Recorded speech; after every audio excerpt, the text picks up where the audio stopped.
Okay, so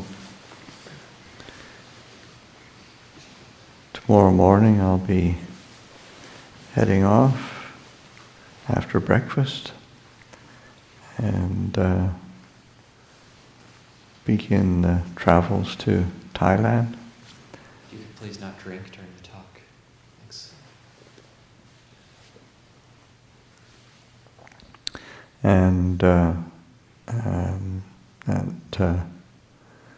And I'll be away for a while, I think 6 weeks. So this will be a longer trip than usual. It's been, with the pandemic, I haven't had much time to connect with Thailand for the last few years. So it's and in particular, haven't gone to the Ajahn Chah gathering in January, mid-January for, I don't know, it must be 5 years now. So feeling the need to make that connection. And also this year, Wat Nana Chat has completed a ordination hall, and it'll be consecrated and as an opening, and so there's a very large number of the various abbots, elders, teachers going to be gathering at Wat Nana Chat for that, and it's a big deal having an proper ordination hall,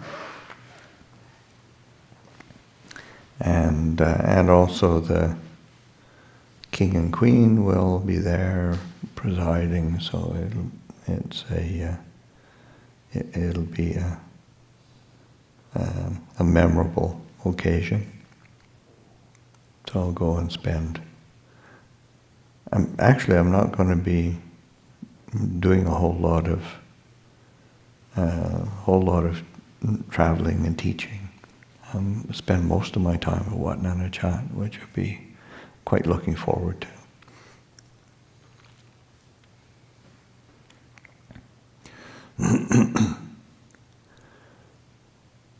So to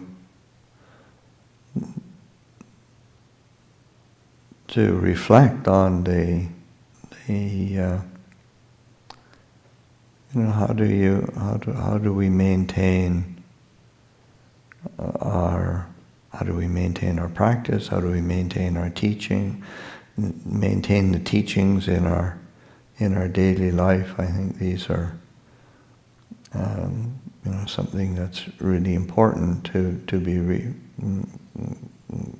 considering and reflecting on.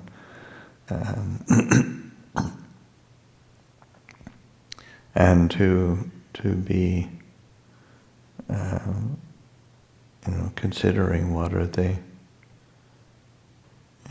the heart of the practice, what's the essence of it, and of course if somebody asked me, or certainly these last many years that I've been teaching, is the importance of letting go.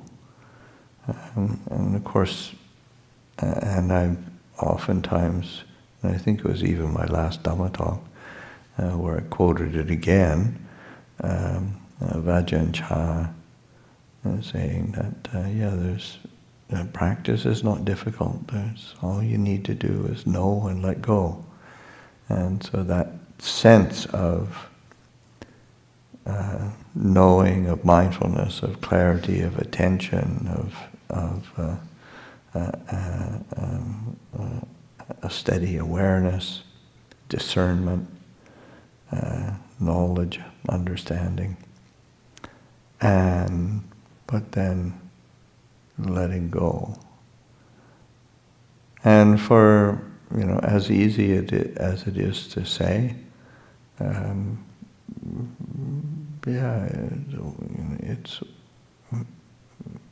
it's not so easy to do. And recently I came across a little aphorism, or maybe it was a bumper sticker, I can't remember, I'm not sure, but it was everything I ever let go of had claw marks on it. Which is, quite apt, because that's the way. That's just so. For as much as we rationally know we should sort of let go or loosen our grip or not cling, not attach.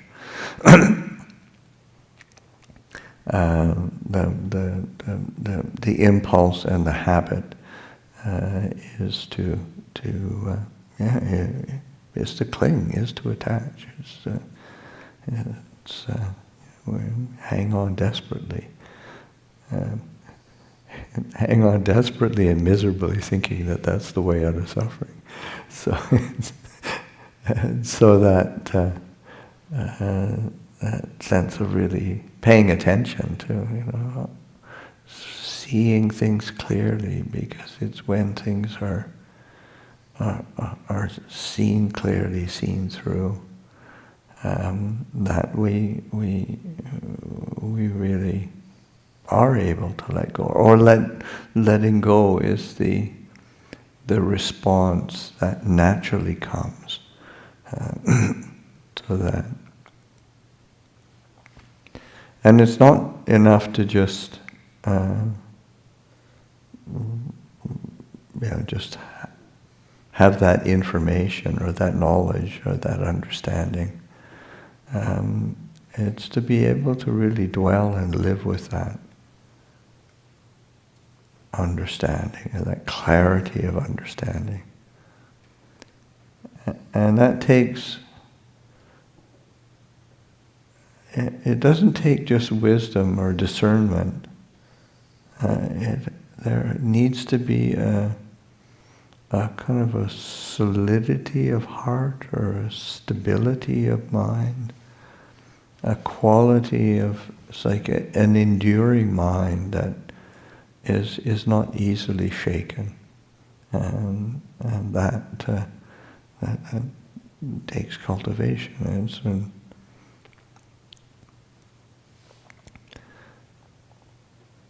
there,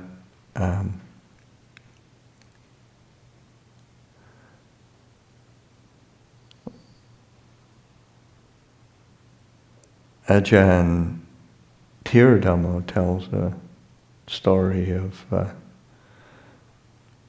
the being at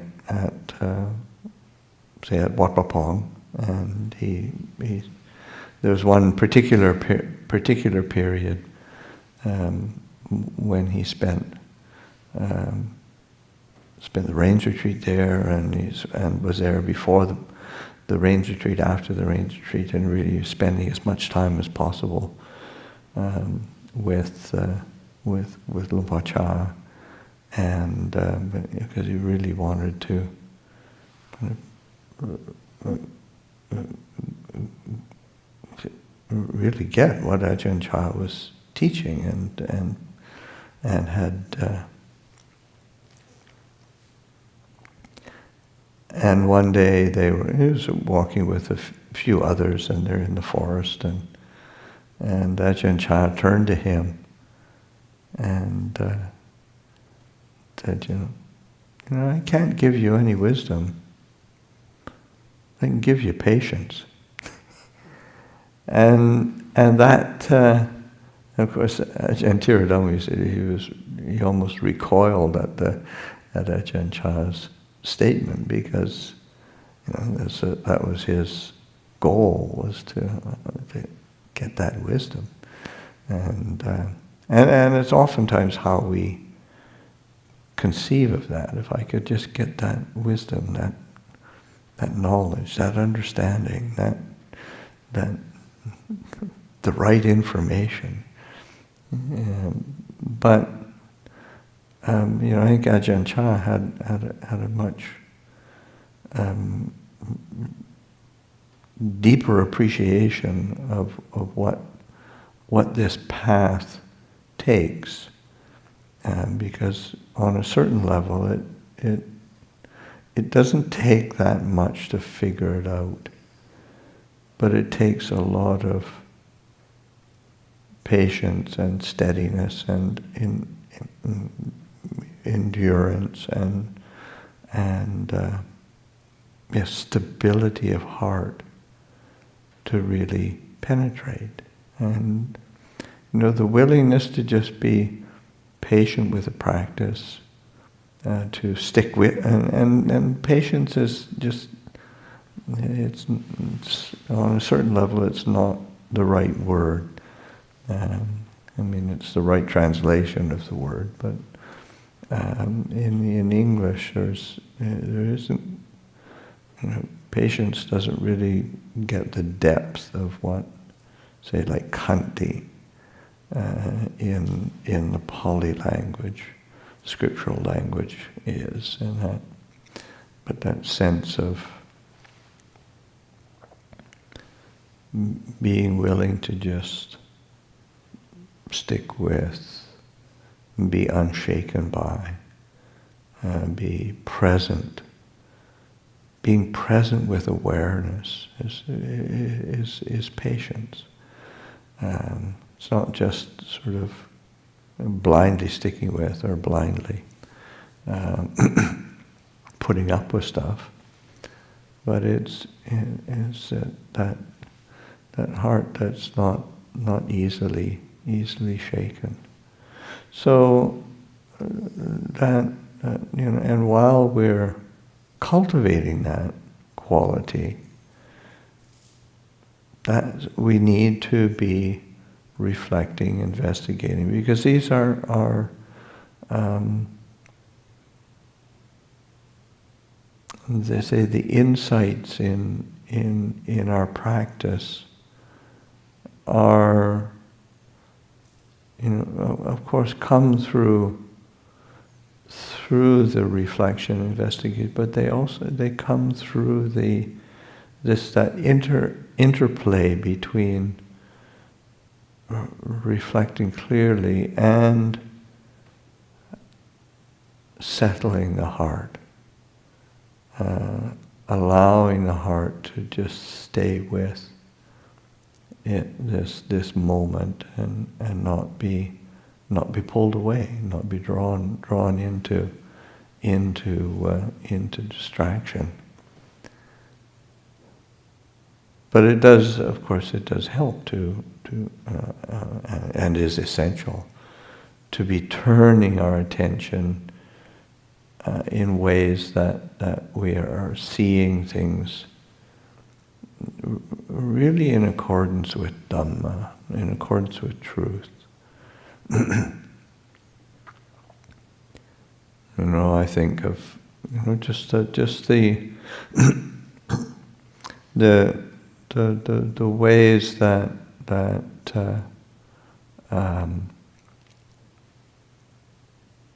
like just reflecting in terms of elements. In that, and of course, there's your four primary elements: earth, water, fire, air,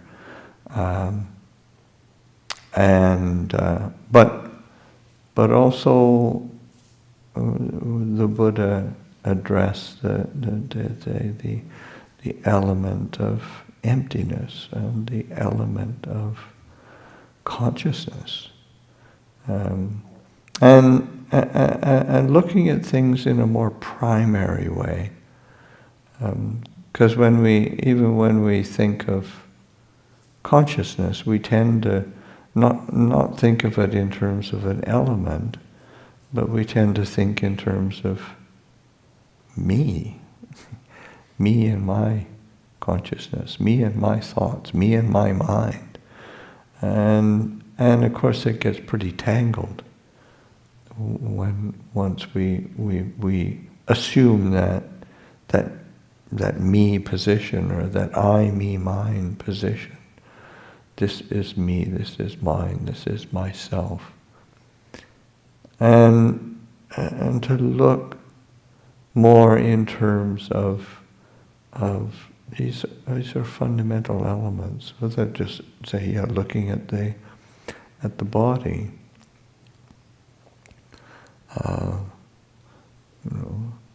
I'm getting old, and that's not just a saying. It is a reality. It's a truth, but it's the way that elements function. That's the way bodies work. They're born, they age, and they die. And if it's seen through that lens of fundamental elements of nature, then there's not any drama there. It's just the way it is. That's how nature has always been. And the same with the element of consciousness. We tend to get caught up in our moods, our opinions, our views, our preferences, our biases, and because we're looking at it through the lens of this is me, this is mine, this is what I am, and that and we get spun around accordingly. We suffer accordingly. But to just return to perceiving, reflecting, a place. These are elements, and the nature is like this. The nature of things is like this. And I say, when the Buddha speaks of it gives a description of the progressions of insight and liberation. There's the Buddha always speaks in terms of various reflections, investigations, experiences, but it turns to the experience of knowledge and vision of the way things truly are. And the way things truly are doesn't really have room for self, for me, for mine. There's lots of room for everything else, but not that I, me, mine program. So just looking at things in the way things, trying to return to a commitment to seeing things in their true nature.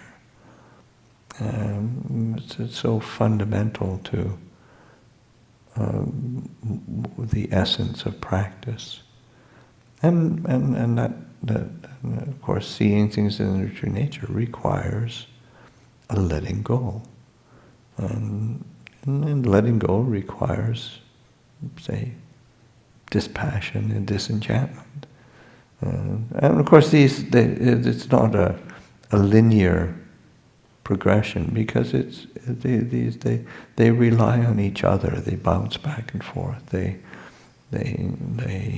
support each other, so that they reflecting and investigating, seeing things from that through that lens of fundamental elements is a way to support dispassion and disenchantment, relinquishment, letting go. And that dispassion, disenchantment, letting go, support the seeing clearly of, oh, this is the way things are. This is this is the true nature of things. These are the mutually supportive processes that support each other. And then reflecting in terms of these fundamental elements, and the Buddha, speaks of the elements in many different ways. I mean, there's as I say, the primary material elements, and those material along with say emptiness, consciousness. But then also the Buddha uses the same term of elements with the sense bases, eye, ears, nose, tongue, body, mind. And again, rather than going into detailed kind of analysis of, say of a medical nature, it's just seeing it as this fundamental element that enables us.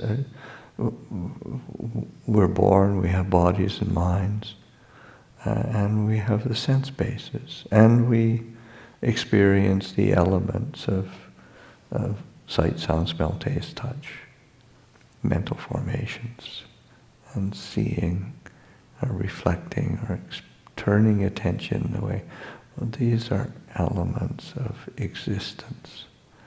And it's not, there is going to be a recognition of differences and different shades of experience and different aspects of experience, pleasant, unpleasant, neutral. But knowing that and letting go, releasing the grip around, so that its fundamental nature can just present itself and be present without it being a source of agitation or the different ways of projection that we have of either the world out there or the me in here that is the experiencer. Because we add that on to these fundamental elements. And also, just the Buddha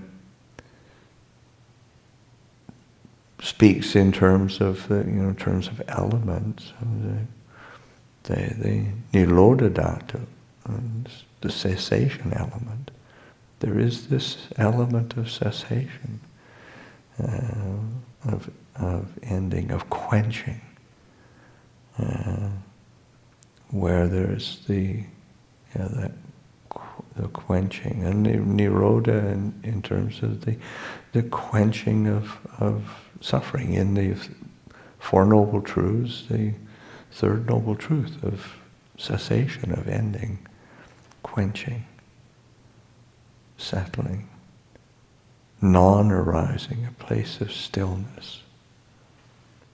And similarly, the Buddha speaks of the nibbana dhatu, this element of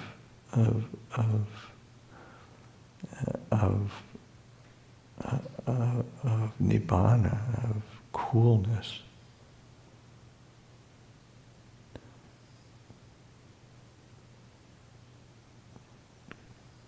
sankata dhatu, the elements of the conditioned, the elements of the unconditioned.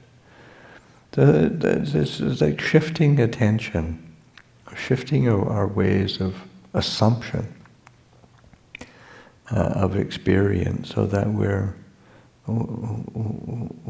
not getting caught up in our reactive and proliferative capacity or habit.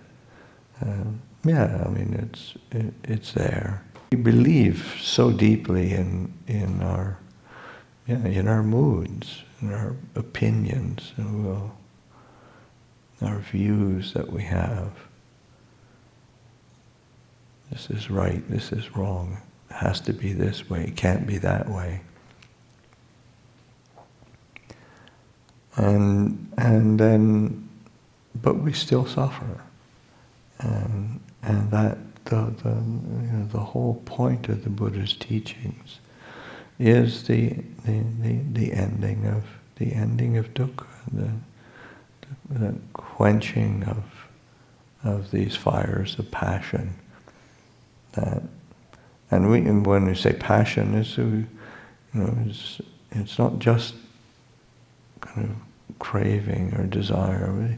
Even the passion for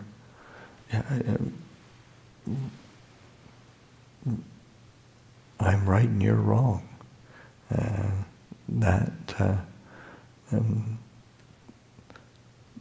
Passion of being offended by something. So it's a deep cooling and settling is possible, but it does take. It does take patience.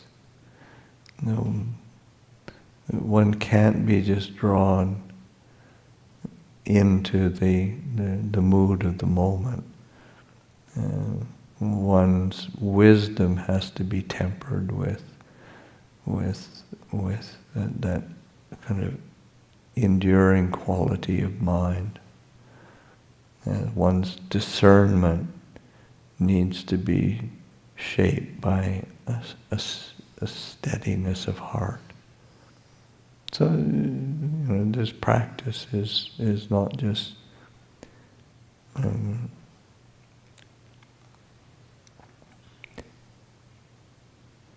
thinking of Ajahn Munindo has this term of source-oriented, and do you remember Ajahn Krundam? Yeah, it's source-oriented and object-oriented, something like that. Goal, yeah. Goal-oriented and source-oriented. And that's a really insightful way. And it's not that one is wrong, but my own intuition or my own feeling is pay attention to the source of things, because that setting of goals and trying to get the right method and technique to pin it down and getting the pushing ourselves to achieve, attain, realize concrete sort of goals in the spiritual life. It's not it's not as if it's wrong, but it pulls us into ways of being that can be quite tight and not spacious, not settled, not peaceful. Of course, source-oriented, we can get obsessed with source and it says me, but that's not its appropriate use. It's like, what's the heart of things? What's the source? Where's the origin of peace and liberation? And it really is just in this quality of knowing, this capacity of returning to a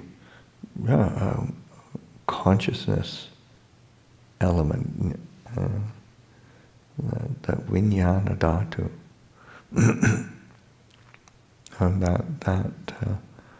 and realizing that is this capacity for being the one who knows, having a refuge in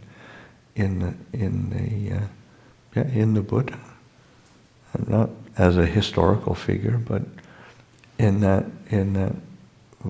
quality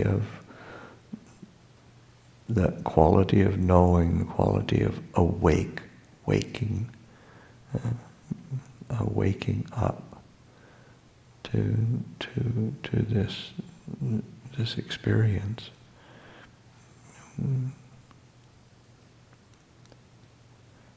So those are a few reflections, and tomorrow morning I'll be heading off and encourage people to. I'll miss the beginning of the winter retreat, and just to pay attention to tying up odds and ends in the monastery here for end of the year, and just harmoniously doing what needs to be done, and then settling into winter retreat. I'll look forward to being back here in January.